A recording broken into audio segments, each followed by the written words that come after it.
You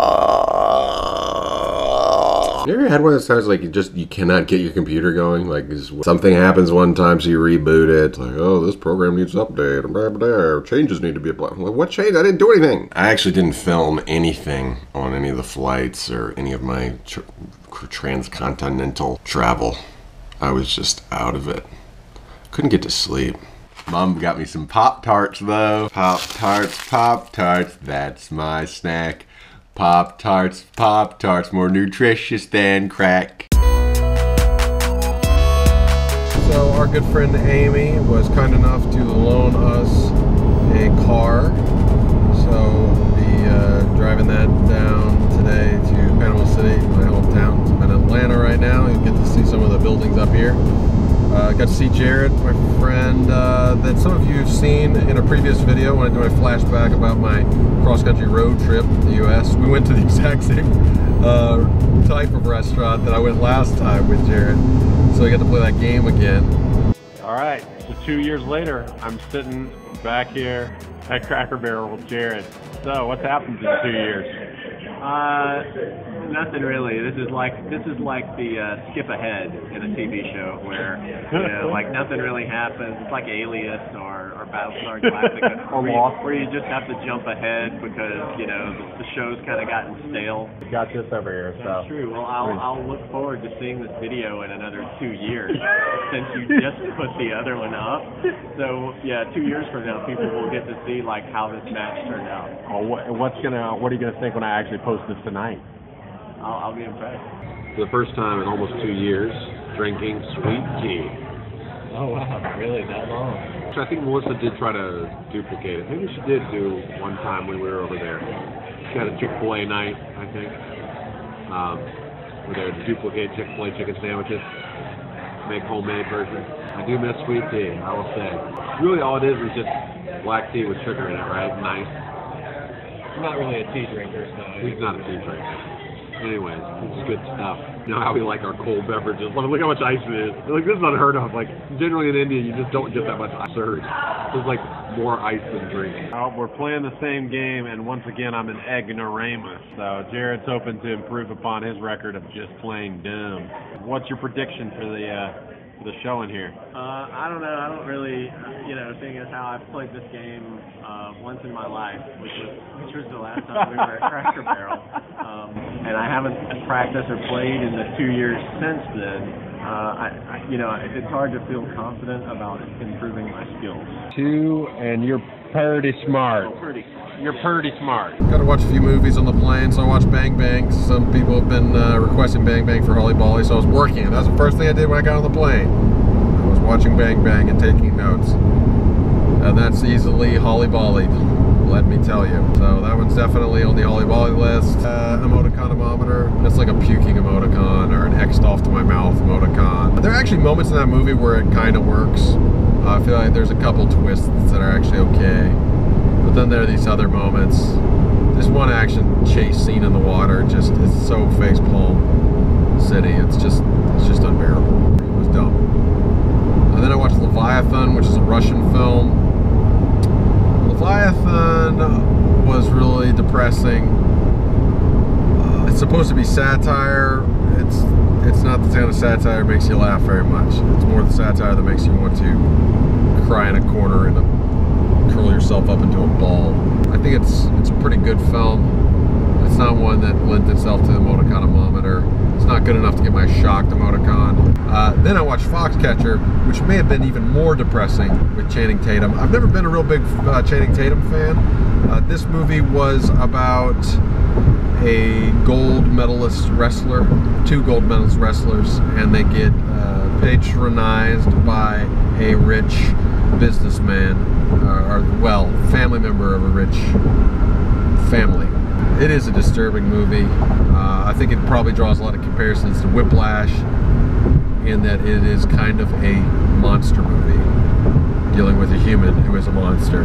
But it is really, but there's layers to it. It's really complex. I've never been a big Channing Tatum fan. He does a great job here. I was really rooting for him, and I mean, as an actor and as the character he's playing.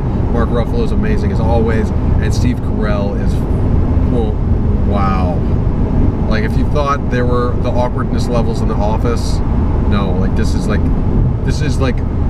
if Whiplash was the horror movie about mean teachers, this is the horror movie about awkward people. Like, this, it's just so awkward. It's just, there was a few times like, I gotta turn this off. I cannot watch this scene. There's 2 or 3 scenes that are just so painfully awkward. Oh man. So I would give Foxcatcher the shocked emoticon. Like it, I liked it. I was more like viscerally moved by Whiplash. Like it actually made me want to work on my art.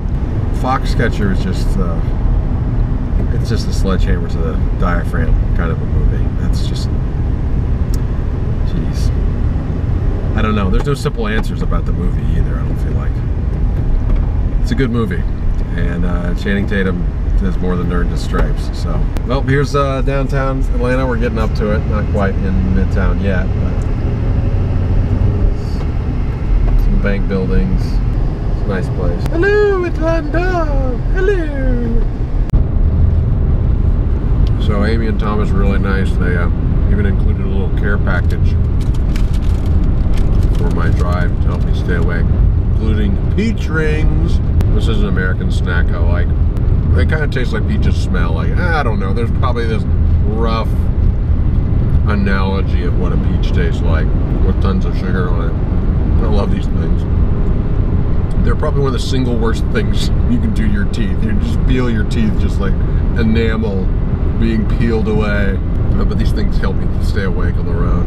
Oh man, this has been a rough ride. I'm really tired. I only got maybe 5 hours of sleep. It's been about a 5-hour drive so far.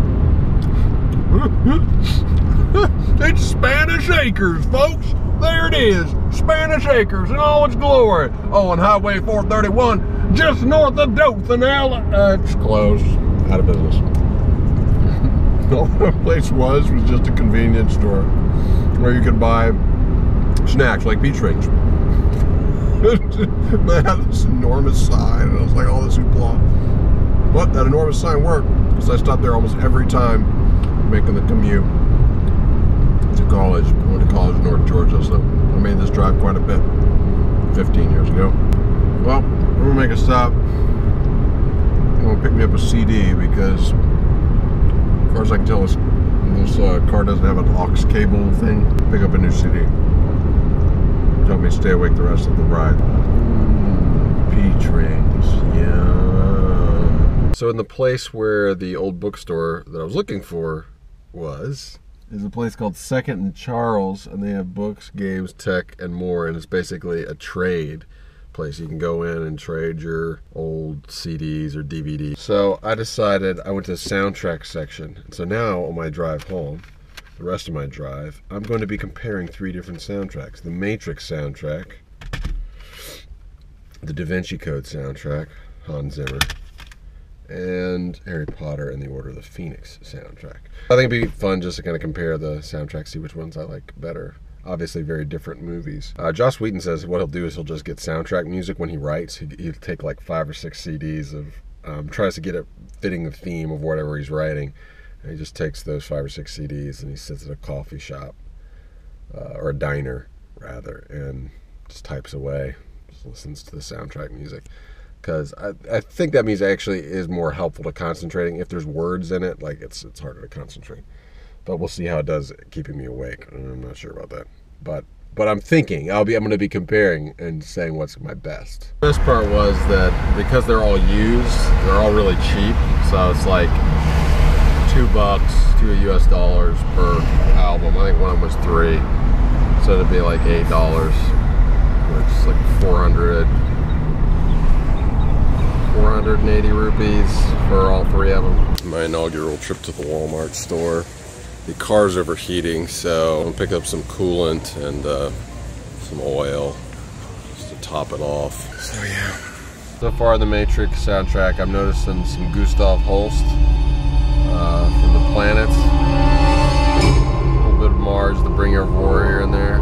Old school in a way it is. Like I don't remember it being like this you know, big orchestra kind of sound. What's really fun about The Matrix is he uses a lot of the tropes of an old classic horror movie, like a monster movie, like The Creature from the Black Lagoon or something like that. Communicating exactly what it's supposed to be feeling like. I mean, that. So this is the fireworks piece from The Order of the Phoenix. It would be a ton of fun to play as violins. Like, it just sounded like a blast.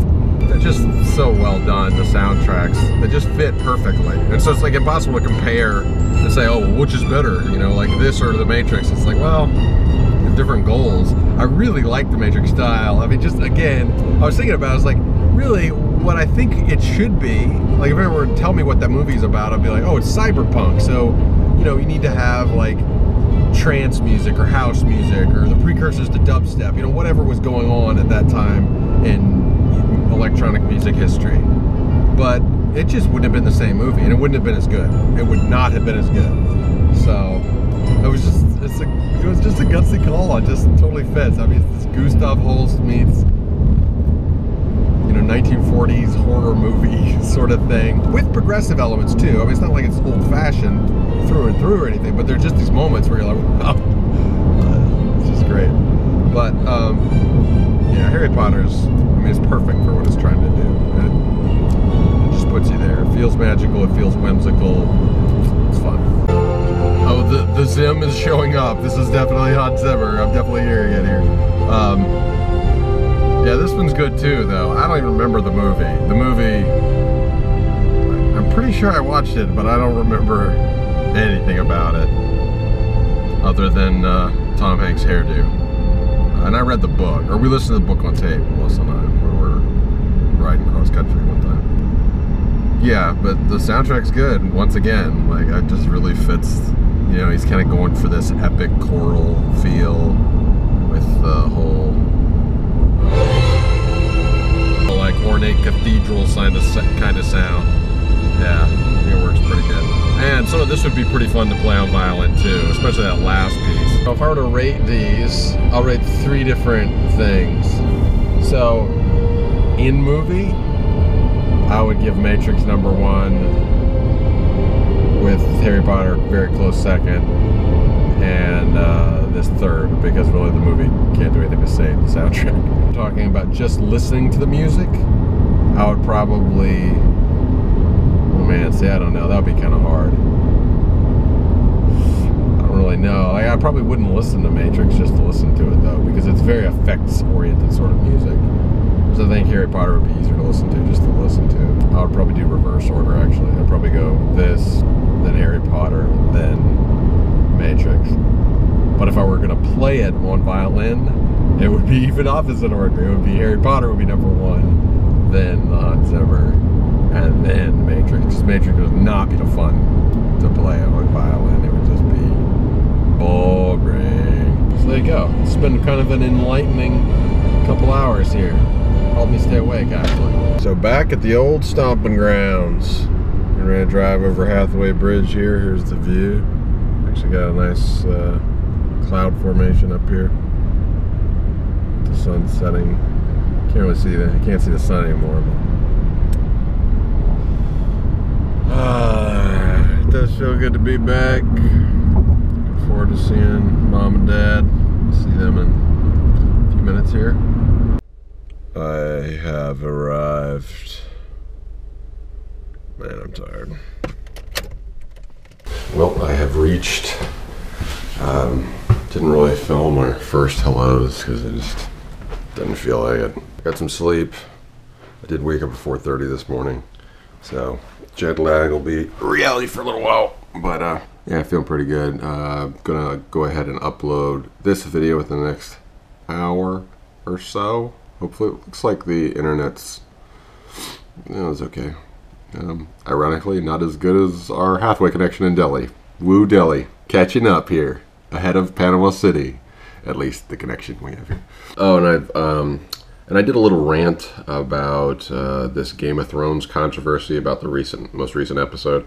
So I'm gonna go ahead and upload it. I didn't want to upload it while it was in the air in case it like went viral or something. I mean, these are those kind of things that you stir up the hornet's nest and it could actually go viral. So I got a little rant, stream of consciousness rant, about this certain attitude that I just see cropping up a lot in film criticism. And it's basically that if something happens on screen, then the people making the movie are saying that it is good or right or the way the person should have acted. So I talk about some other examples. Not moral examples, but just examples from film that people will say, oh, well, the movie doesn't make sense because this happened. It's like, well, no, that means that person's stupid. It doesn't mean the movie doesn't make sense. Or the person is immoral. It doesn't mean the movie is immoral.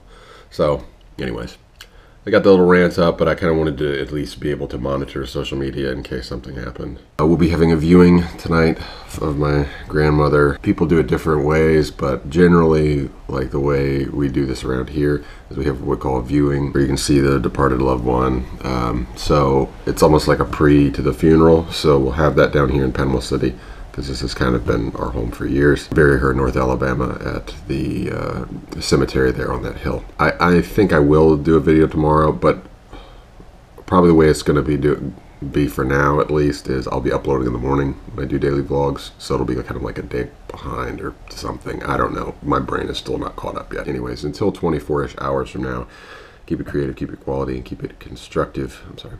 Until 24. I mean, I got it wrong. I did it that was the old way. That was my old.